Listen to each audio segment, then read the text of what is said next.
Hello student, स्वागत है आपका आज के वीडियो में। क्लास 9 का आपका ये दूसरा वीडियो है।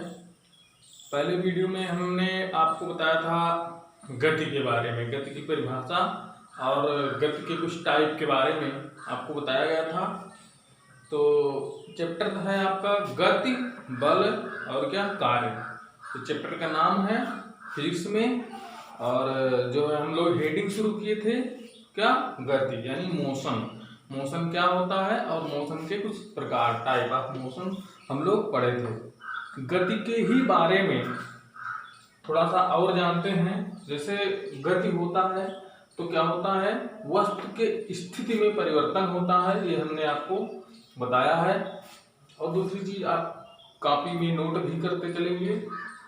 तो जो है गति में बताया गया था जब किसी वस्तु में समय के साथ उसकी स्थिति में परिवर्तन होता है, यानी पोजीशन में चेंजिंग होता है, तो हम कहते हैं कि क्या है, वो वस्तु जो है वो गतिमान है। अब वो कई प्रकार से हो सकती है। हमने बताया था सरल रेखीय गति, असमान गति, वृत्तीय गति और दोलनी गति, घूर्णन गति, ये सब बताया गया था। फिर गति को ही हम फिर से दो भागों में बांटते हैं। वो तो वहाँ 4-5 प्रकार के हम लोग पढ़े थे। यहाँ भी गति को फिर से हम दो प्रकार से देख सकते हैं। एक है एक समान गति और दूसरा है असमान गति। एक समान गति यूनिफॉर्म मोशन, असमान गति नॉन यूनिफॉर्म मोशन के बारे में जानते हैं हम लोग थोड़ा सा। तो गति का ही ये प्रकार है, रूप है, तो जिसको हम दो प्रकार से अलग से डिफाइन करते हैं। तो इसको हम पढ़ेंगे एक समान और असमान गति। एक समान गति का मतलब ये है कि जैसे आप जो है को कहीं जाना है तो आप एक ही स्पीड से, मतलब 1 घंटे आप चलते हैं तो एक ही स्पीड से जा रहे हैं, मतलब उतने ही चाल से। जैसे आधे दूरी गए आधे घंटे में, 1 घंटा आपको चलना है, आधी दूरी गए आधे घंटे में और आधी दूरी फिर आधे घंटे में गए, तो वो आपका कौन सी गति हुई, एक समान गति हुई, यूनिफॉर्म मोशन हुआ। लेकिन वही 1 किलोमीटर अगर आप आधे घंटे में थोड़ी दूर गए, खूब आराम से गए, और दूसरे आधी दूरी जो है आप दौड़ करके चले गए, तो क्या हुआ, ये असमान गति हुई। अरे बात समझनी। जैसे आपको यहाँ से यहाँ तक जाना है, ये ए है और ये बी है, यहाँ से यहाँ तक जाना है आपको। आप यहाँ से चले, यहाँ तक गए 1 घंटे में, 1 हावर्स में गए यहाँ से यहाँ तक। फिर यहाँ से यहाँ तक 1 हावर्स में गए, यहाँ से यहाँ तक 1 हावर्स में गए।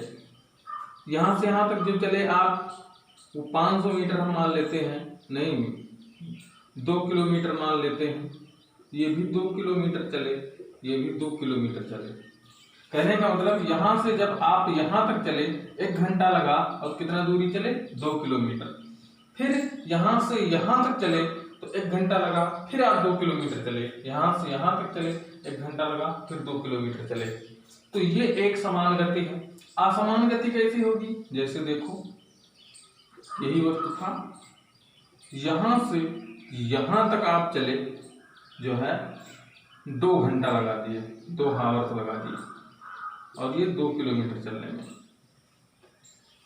या ऐसे 1 हावर्स लगाए, 1 हावर्स लगा, यहाँ से यहाँ तक आपको आने में 1 घंटा लगा। अब फिर यहाँ से जब आप यहाँ तक चले तो यहाँ से यहाँ तक जाने में 2 हावर्स लगा दिए, यहाँ से यहाँ तक जाने में, जबकि ये 2 किलोमीटर ही चले हैं। मतलब उतनी ही दूरी चलने में आप अलग अलग समय लगाते हैं, तो क्या होता है, वो असमान गति होता है। फिर यहाँ से यहाँ चलने में फिर कितना लगा देते हैं, 1 हावर्स लगा देते हैं 2 किलोमीटर चलने में। तो 2 किलोमीटर चलने में एक हावर्स लगा, 2 किलोमीटर चलने में 2 हावर्स लगा, तो उतनी दूरी चलने में आपकी चाल कम हो गई होगी, तभी तो समय ज्यादा लग रहा है। तो ये सब क्या है, ये असमान गति है। हम लोग परिभाषित कैसे करते हैं, परिभाषित इस प्रकार से करते हैं कि जैसे मतलब निश्चित समय अंतराल में, मतलब एक निश्चित दिशा में एक समान गति, यदि कोई वस्तु निश्चित दिशा में समान समय अंतराल में समान दूरी तय करता है। हम यहाँ जो समान समय अंतराल लिखे थे उसमें समान दूरी तय कर रहा था ना, 1-1 किलोमीटर की दूरी 2-2 घंटे में तय कर रहा था। तो वो समान समय अंतराल में समान दूरी, जैसे पहले 1 घंटे में जितना दूरी चले, फिर आप दूसरे घंटे में उतना चलेंगे, फिर तीसरे घंटे में उतना चलेंगे, फिर चौथे घंटे में उतना चलेंगे, तो ये समान समय अंतराल हुआ, मतलब समान समय में समान दूरी तय करना। तो ये क्या कहलाएगा, उस वस्तु की एक समान गति कहलाएगा या यूनिफॉर्म मोशन कहलाएगा। लेकिन असमान गति क्या होगी, यदि कोई वस्तु समान समय अंतराल में अलग अलग दूरी करे, जैसे हम पहले घंटे में 1 किलोमीटर चले, दूसरे घंटे में आधा किलोमीटर चले, तीसरे घंटे में 2 किलोमीटर चल गए, तो ये घट बढ़ रहा है ना। समय वही है, भिन्न भिन्न दूरियां तय करें, समान समय अंतराल में भिन्न भिन्न दूरियां, भिन्न भिन्न का मतलब अलग अलग दूरी तय करें, तो वो क्या कहलाता है, वस्तु की जो है असमान गति कहलाती है। तो ये हुआ एक समान गति और ये हुआ असमान गति। इसमें यदि कोई वस्तु निश्चित समय अंतराल में समान दूरियां तय करता है तो उस वस्तु की गति एक समान गति कहलाती है। दूसरा असमान गति, यदि कोई वस्तु समान समय अंतराल में भिन्न भिन्न दूरियां तय करती है तो वस्तु की गति असमान गति कहलाती है। आप एग्जाम्पल यहाँ दे करके कोई लिख सकते हैं, हम ये एग्जाम्पल दे करके आप जो है नोट कर सकते हैं। तो ये भी गति के बारे में ही हम लोगों ने पढ़ा। अब इसके बाद हमको पढ़ना है दूरी क्या होता है, विस्थापन क्या होता है, चाल क्या होता है, वेग क्या होता है, त्वरण क्या होता है और त्वरण कितने प्रकार के हो सकते हैं, ये सब हमको यहाँ पे पढ़ना है। ये सब किसमें, गति में ही तो आएंगे। जब गति होगा तो वहाँ वेग होगा, चाल होगा, दूरी होगा, विस्थापन होगा, और जब चाल वेग होगा और विस्थापन होगा तो त्वरण भी होगा। तो ये सब हमको यहाँ पे पढ़ना है। उसके पहले आप लोगों को ये जानना जरूरी है राशियों के बारे में। जो राशि होती है, जैसे किसी वस्तु को किसी भी मात्रा को मापने के लिए, जैसे आप चलते हैं तो स्पीड होता है ना, तो चाल हो गया। चाल जैसे यहाँ से यहाँ तक गए, यहाँ से यहाँ तक आप चले तो दूरी चले, दूरी ही तो कहेंगे इसको। यहाँ से यहाँ तक गए, अब इस दूरी को किससे मापेंगे, मीटर से मापेंगे। कई चीजें हुई, एक तो यहाँ से यहाँ तक चले दूरी तो मीटर से मापेंगे, कितने तेज चले होंगे तो उसको कितना कहेंगे, चाल कहेंगे, चाल कहेंगे।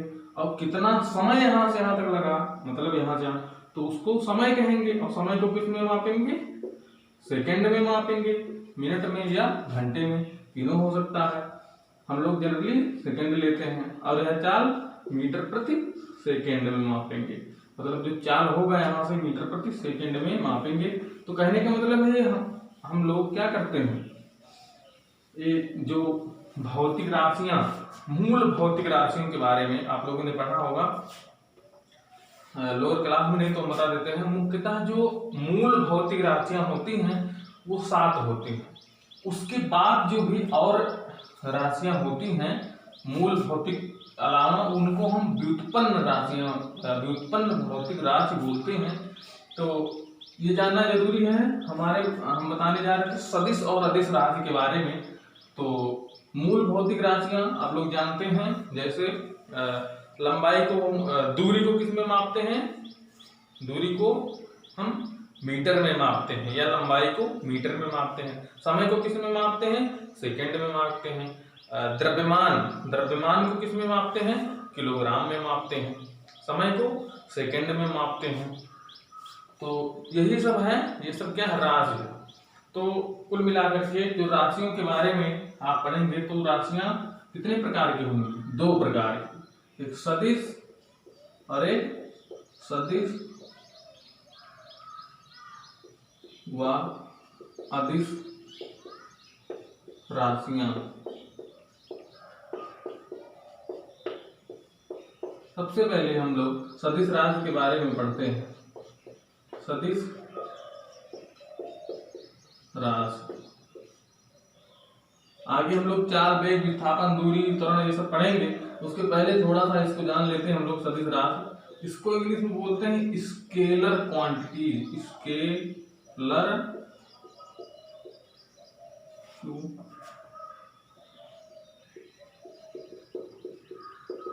स्केलर क्वांटिटीज, सदिश राशि या सदिश राशियां। अब देखो, सदिश राशि वह राशियां होती हैं जैसे जैसे जो जितने राशि हैं, लंबाई मीटर, जैसे लंबाई, दूरी, विस्थापन, चाल, वेग, त्वरण, आयतन, क्षेत्रफल, वेग, संवेग, ये सब जितने होती हैं यही सब क्या है, ये सब राशि है। इनको हम कितने भागों में बांटे हैं, 2 भागों में बांटते हैं। पहला सदिश राशि और दूसरा अदिश राशि। तो सदिश राशि के बारे में हम पढ़ते हैं। जैसे देखो, इनके सदिश राशियां वही राशियां होती हैं, इनका भी एग्जाम्पल बताएंगे तो समझ में आएगा। सदिश राशियां वही राशियां होती हैं जिनको व्यक्त करने के लिए एक तो परिमाण की भी आवश्यकता होती है और दिशा की भी आवश्यकता होती है। तो परिभाषा इसका लिखेंगे, सदिश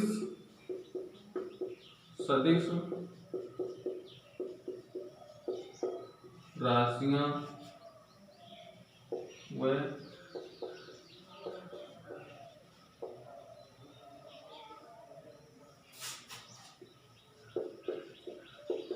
होती हैं जिनको व्यक्त करने के लिए या लिखने के लिए, जिनको व्यक्त करने के लिए परिमाण का मतलब होता है उसका मान, परिमाण व्यक्त करने के लिए परिमाण के साथ दिशा की भी आवश्यकता होती है।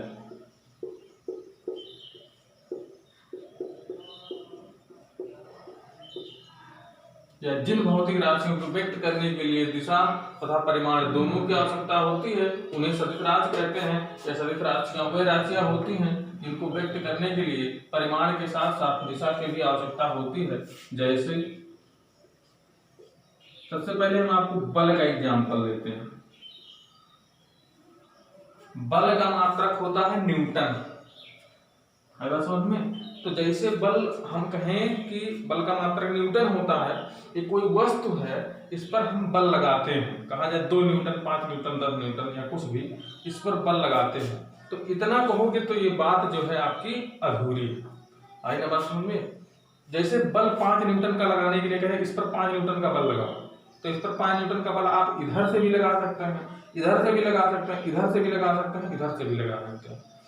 तो लेकिन ये जरूर कहना होगा कि 5 न्यूटन का बल आपको किधर से लगाना है, यानी उसके बल को कहने के लिए हमको दिशा की भी आवश्यकता पड़ेगी, क्योंकि आप 5 न्यूटन का बल अगर इधर से लगा दिए तो ये वस्तु नीचे की तरफ जाएगा, अगर इधर से लगा दिए तो ऊपर की तरफ जाएगा, तो बात तो अधूरी हुई ना।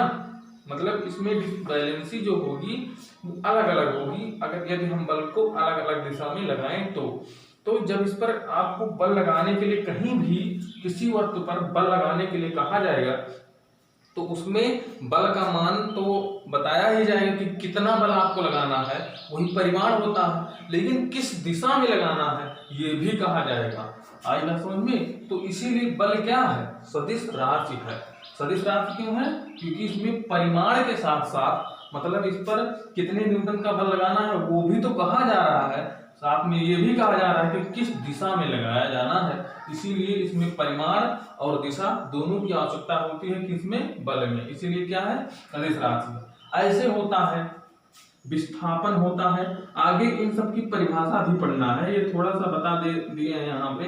बल क्या होता है, विस्थापन क्या होता है, वेग क्या होता है, इसके जस्ट बाद आप पढ़ेंगे। अगर नहीं समझ में आता है तो आप ऐसे लिखे रहेंगे, बाद में भी इसके जस्ट बाद ही शुरू होने वाला है। चाल, वेग, दूरी, विस्थापन, बल सबकी परिभाषा। तो विस्थापन होता है, ये भी सदिश राशि होती है। वेग होता है, ये भी सदिश राशि है। ऐसे वेग होता है, ऐसे एक संवेग होता है, वो भी सदिश राशि में आती है। बल, विस्थापन, वेग, संवेग और त्वरण जो होता है वो भी सदिश राशि में आता है। ऐसे बल आघूर्ण होता है, एक बल आघूर्ण होता है, ये भी सदिश राशि में आता है।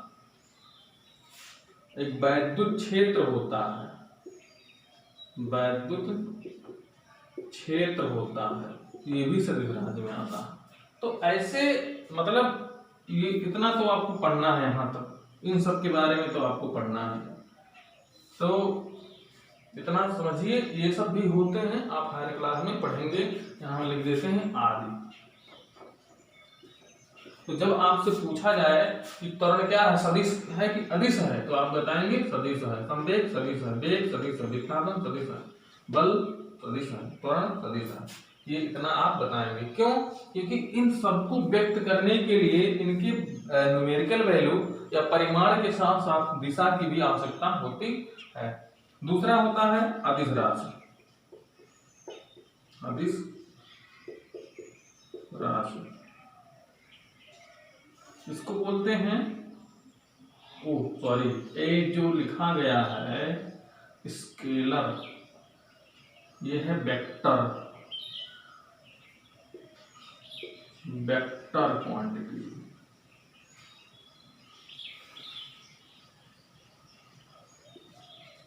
ये इसका आप सही कर लेंगे। ये स्केलर क्वांटिटी नहीं लिखा, इसका सदिश राशि, सदिश की इंग्लिश वेक्टर होती है, वो हमने गलती से लिख दिया है। अदिश की इंग्लिश होती है स्केलर क्वांटिटी।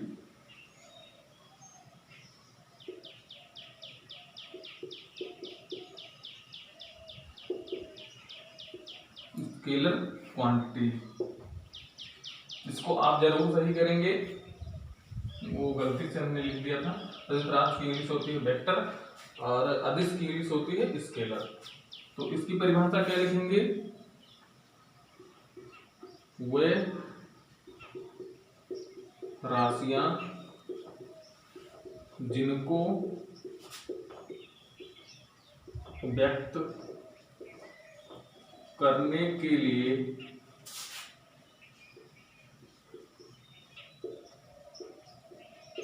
केवल परिमाण की आवश्यकता होती है, मतलब इसमें दिशा की आवश्यकता नहीं होती, इसलिए यहाँ अदिश लिखा।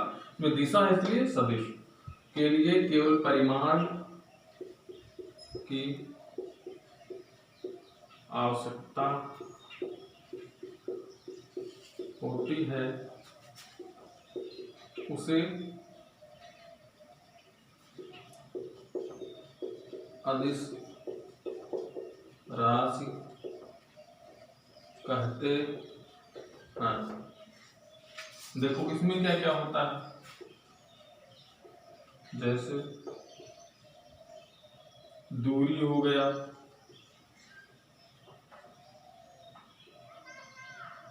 दूरी, चाल हो गया, ये सब क्या है? ये सब अदिश राशि है। समय हो गया, द्रव्यमान हो गया,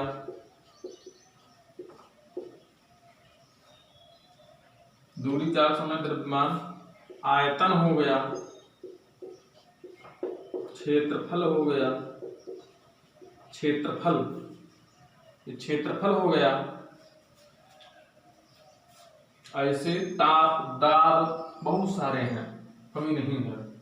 ताप जो आपको पढ़ना है कहाँ तक, यहाँ तक तो कम से कम पढ़ना है।